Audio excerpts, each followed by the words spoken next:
Hi, everybody. It's Cynthia Kane, and welcome back to UL100ZB Research Skills, Information, and Technology for this week's module for Evaluate. Now, Evaluate is Chapter 5 in our Information Literacy User's Guides textbook. And I'm going to switch over to that textbook for just a second because, as you know, we very much encourage you to read the textbook. Remember that this is a free download. Read the textbook in each chapter as you start each week's module because the chapters are going to fill in the gaps that we don't necessarily have an opportunity to do in our online format. So we'll answer a lot more questions for you. So evaluating information is probably going to seem pretty familiar to you. If you've ever done anything like write an annotated bibliography or write a research paper or a project or put together a PowerPoint presentation or perhaps a poster session or a speech for a public speaking class in which you're choosing your sources very carefully and you're figuring out the most credible and reliable resources of information. So Chapter 5, Evaluate, goes over the rationale for why evaluating is so very important, particularly in society and in the age that we live in. Essentially, Evaluate is assessing your research findings. So this is everything we're going to be going over in this chapter and in this module.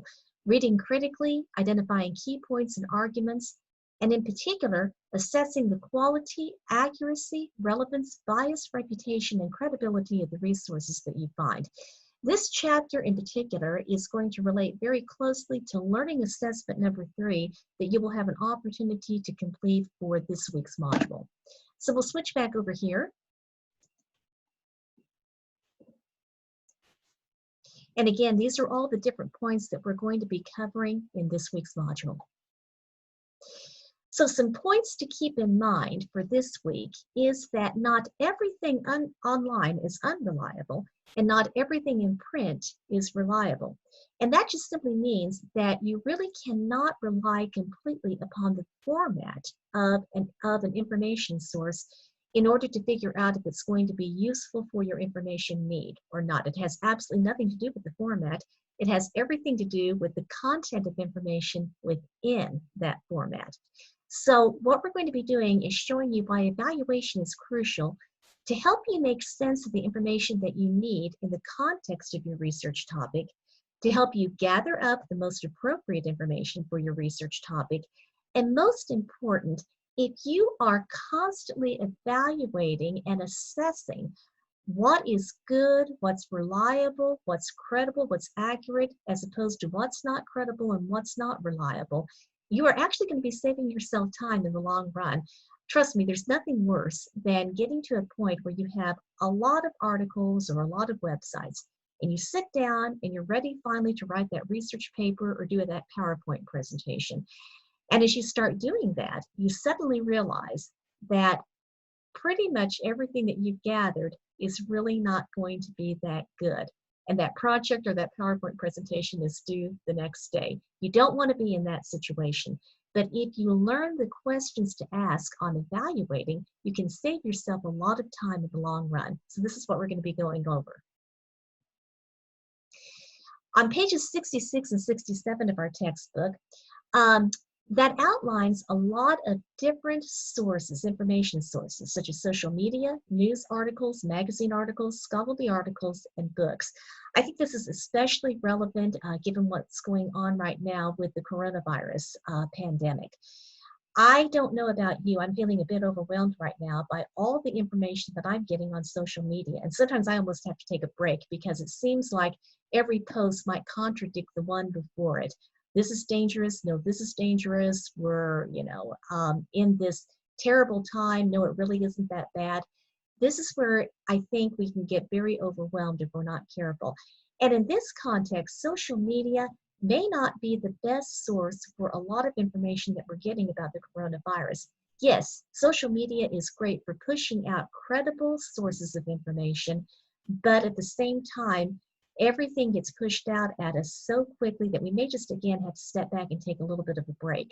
It might be better for me to start checking some news articles from maybe the Washington Post online or the New York Times online to get something that's a little bit more balanced in terms of what is dangerous and what I need to avoid.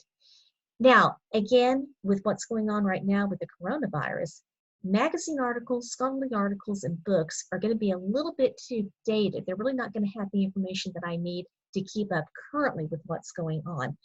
However, I've been reading a lot of comparisons to the influenza epidemic of 1918, some similarities and some differences in what's going on right now. So it might be good for me then to go back to a scholarly article or to a book that might talk about the history of pandemics, maybe the history of the influenza epidemic of 1918. So in that instance, books or scholarly articles might help me place what's going on right now and put that in a larger and wider context. So you can see how, depending on what I need right now, I might need to go to social media or news articles or magazines or scholarly articles or books, just depending upon the kind of information that I need. So sort of think about that with your own research topic. Now, there are a lot of different ways of evaluating sources, and Chapter 5 of our textbook talks about something called the CRAP test, C-R-A-A-P, and you may have used that in other classes, and it's a good test to use for determining credible, reliable information. I actually really like this one called SIFT, the 4 moves to evaluate information sources. It's really good for fake news in particular. We're going to apply SIFT in just a second to something that looks a little bit interesting, to say the least. So the first letter, S, is stop. Stop and ask yourself, do you know this website? Do you know this source? I, for investigate. Take a minute and think about not only the source of information, but also where it's coming from. Is the citation of the article from a Wikipedia article? Is it from a scholarly journal? Is it from a general magazine? Is it from somebody that you've never heard of? So investigate where this is coming from. F, for find trusted coverage. This is especially important if you're dealing with something that could potentially be fake news. What claim is it making? And is it actually citing a source of information? Can you find additional coverage that might help place that claim in a greater context, especially with medical information? That's particularly important. And finally, T, tracing claims, quotes, and media back to the original context. I think that this is absolutely crucial on anything that's going on, and certainly what's going on right now with the coronavirus pandemic. You might find a quote and it looks like it might be interesting, or it might look like it's been taken out of context. Think about how easy it is to copy and paste something. It's super easy to copy and paste a quote from somebody and then place it in a way so that it's totally out of context. It looks like the person is saying something completely opposite from their original intention. This is really what you want to do with photos and video clips as well. And I've given you a source for SIFT, the 4 moves, if you'd like to check that website out further. So we're going to have a little bit of fun now. Think about SIFT, and I want you to take a second to look at this photograph of Arnold Schwarzenegger and the text that accompanies it.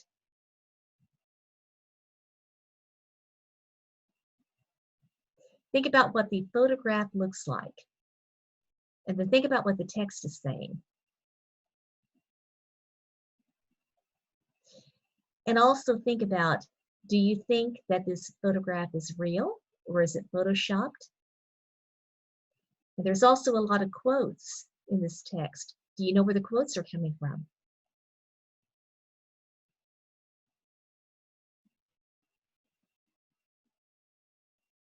So let's go back to our previous slide.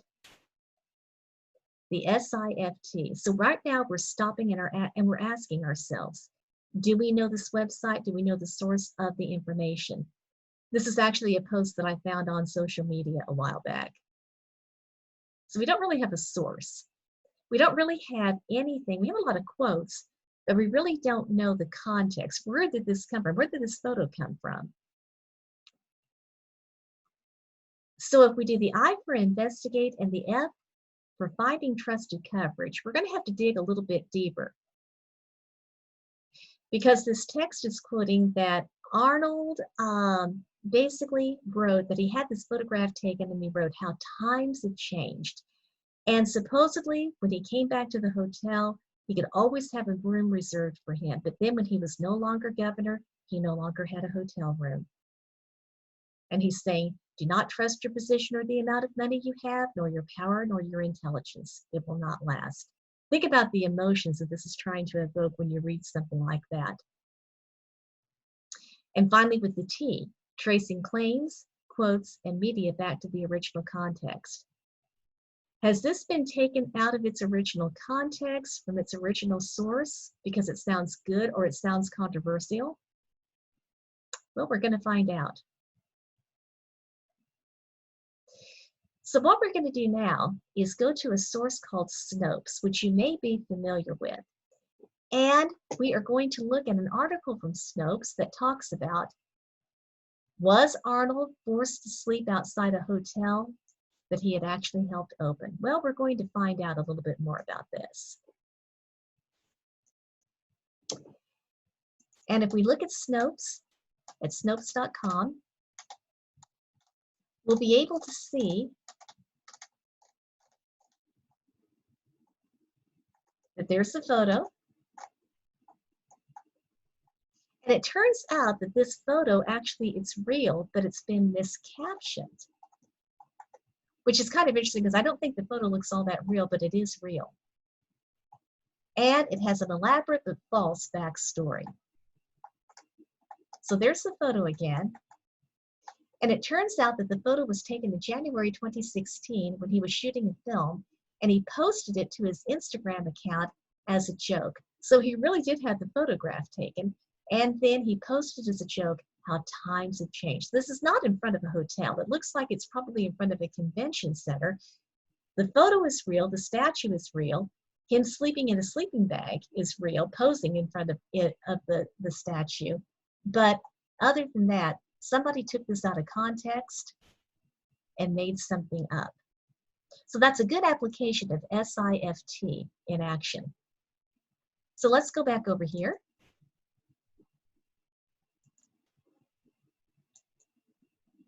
And we're going to have some fun with a new one. So here is a photo that also made the rounds of social media. And it's kind of sad. It looks like this older gentleman is wiping away a tear. He's holding flowers. He's holding a balloon. It looks like he has medals on his chest. And the caption reads, "Last veteran of his World War II battle group marching alone." There's a heart, double tap for respect, and we have a crying emoji and another heart.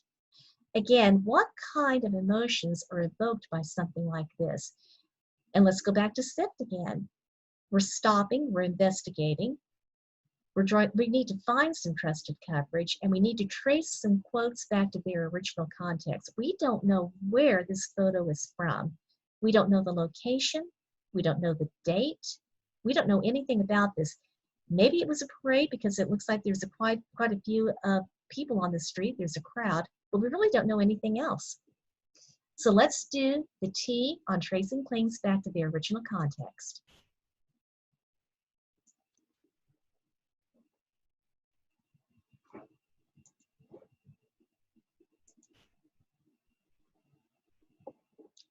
And when we go back here,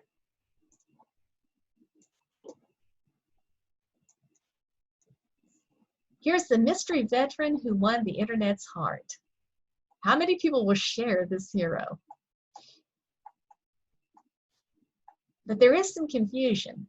But a lot of countries have claimed the man as their own. And look at these comments. He's alone, but he stands strong for all his fellow soldiers, a true American hero. But we don't even know if he's American. So it looks like it could have been Russian. It looks like the medals are Russian, possibly a Victory Day parade. And as you can see, somebody just took this photo. Looks like it was taken in 2007. But other than that, we don't know anything else. But look how easily that photo can be taken out of context. Remember the T, tracing the claims back to the original context. So think about how easy it is to do that and how we really have to ask those questions on, is this credible? Is this reliable? Where in the world did this come from?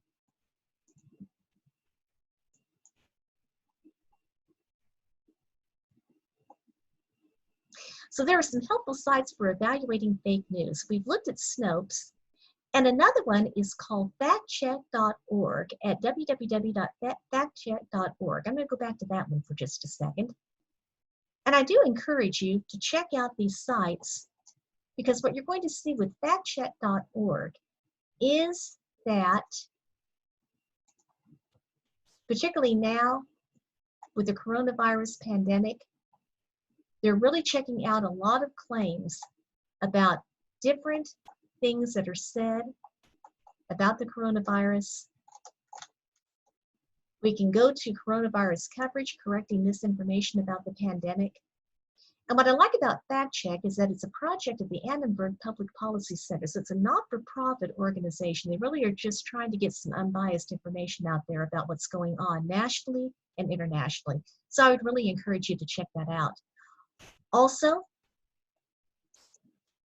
if you are suspicious of a news story posted online or on social media, you can always go to Google, because Google actually can be your friend in this context. You can type in something, and then you're going to be able to compare the information out there, particularly looking at trusted news sites and seeing if you can identify the facts behind the claims. And finally, we're going to be going over this, particularly in our tutorial about our evaluation of sources learning assessment. But one thing you want to do when you're evaluating is give credit to people when you are quoting something from that original context. We'll be going over APA Academic Writer in our next tutorial. That's for APA style. And some of you may be familiar with knowing how to do APA or MLA style from the Excelsior College Online Writing Lab for MLA and for APA. I like these, and I'm going to go ahead and share these real quickly with you.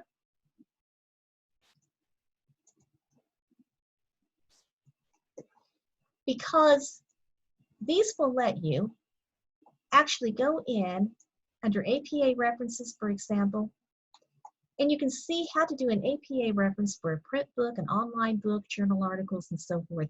In the evaluation of sources learning assessment, we want you now to start using a citation style pretty consistently, whether it's APA or MLA, and we are going to be looking at that. So we wanted to be sure that you had some tools to help you with that. And this is on your module as well.